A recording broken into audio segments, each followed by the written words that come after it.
बदायूं में 2 मासूम बच्चों की हत्या का सच क्या है, ये अभी तक किसी को पता नहीं चल सका है और हत्या की गुत्थी और भी ज्यादा उलझ गई है।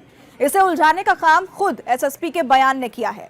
इस पूरे मामले को लेकर अपडेट क्या है, यही मैं आपको इस वीडियो के जरिए बताऊंगी, इसलिए वीडियो को आप अंत तक जरूर देखिएगा। और अगर अभी तक आपने न्यूज़ 18 इंडिया के यूट्यूब चैनल को सब्सक्राइब नहीं किया है तो इसे जरूर कर लें। देखिए, बीते मंगलवार को बदायूं में 2 मासूम बच्चों की निर्मम तरीके से हत्या कर दी गई। चाकुओं से गोदकर उन्हें मौत के घाट उतार दिया गया। इसके बाद पुलिस ने एक आरोपी जिसका नाम साजिद था, उसे उसी दिन एनकाउंटर में मार गिराया, जबकि दूसरा आरोपी जो कि साजिद का ही भाई है, जिसका नाम जावेद है, उसे पुलिस ने बाद में बरेली से गिरफ्तार किया। उस पर 25,000 का इनाम भी घोषित किया गया था।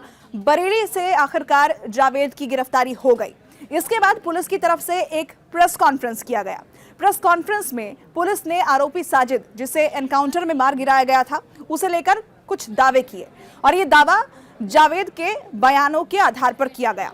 पुलिस ने यह कहा कि साजिद के ऊपर ऊपरी हवाओं का साया था, यानी कि वो मानसिक रूप से बीमार था और यही वजह थी कि वो अक्सर अग्रेसिव हो जाया करता था।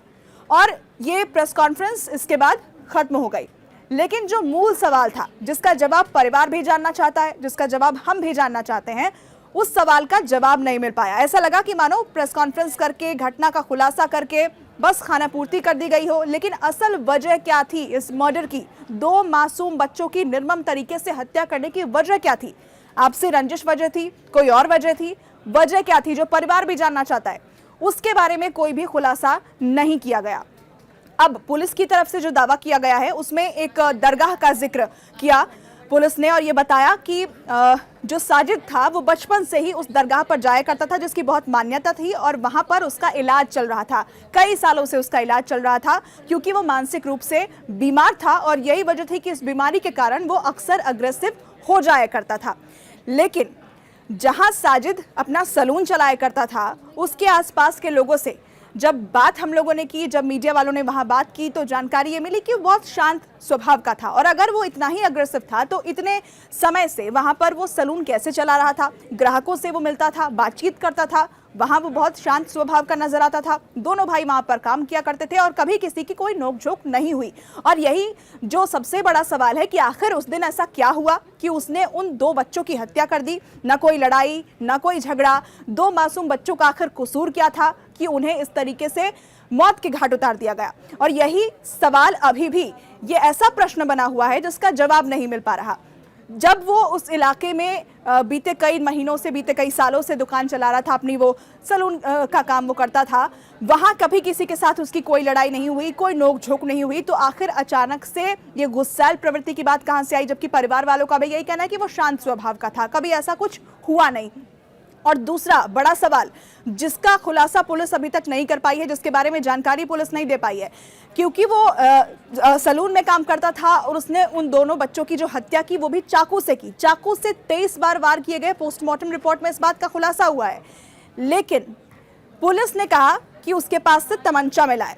साजिद ने पुलिस के ऊपर गोलियां चलाई, तमंचा बरामद हुआ और तभी उसका एनकाउंटर किया गया। यही दलील पुलिस की तरफ से दी गई है। लेकिन जब हत्या उसने चाकू से की तो तमंचा उसके पास कहां से आया? यह भी बहुत बड़ा सवाल बना हुआ है और ये ऐसी अनसुलझी पहेली है जो समय के साथ और भी पेचीदा होती जा रही है। इस सवाल का जवाब नहीं मिल पा रहा कि आखिर मकसद क्या था। और जैसा कि मैंने आपको पहले की वीडियोस में भी बताया है कि परिवार वाले लगातार यही मांग कर रहे हैं कि हमें पुलिस से, हमें सरकार से किसी और तरह की मदद नहीं चाहिए। हम सिर्फ ये जानना चाहते हैं कि आखिर हमारे बच्चों का कसूर क्या था, हमारा कसूर क्या था कि उन्हें मौत के घाट उतार दिया गया, निर्मम तरीके से उनकी हत्या कर दी गई, जबकि हमारी कोई पुरानी रंजिश नहीं थी। हमारी तो अच्छी बातचीत थी क्योंकि उनका दुकान हमारे घर के ठीक सामने था। अब क्या जावेद अब पुलिस की कस्टडी में है? जावेद के साथ जब पूछताछ होगी तो क्या इन सवालों के जवाब पुलिस दे पाएगी?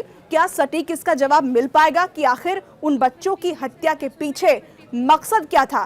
क्या इसका जवाब कभी सामने आ पाएगा? यही बड़ा सवाल इस वक्त बना हुआ है। आपको ये वीडियो कैसा लगा और इस पूरी घटना को लेकर आप क्या सोचते हैं? कमेंट करके जरूर बताइएगा।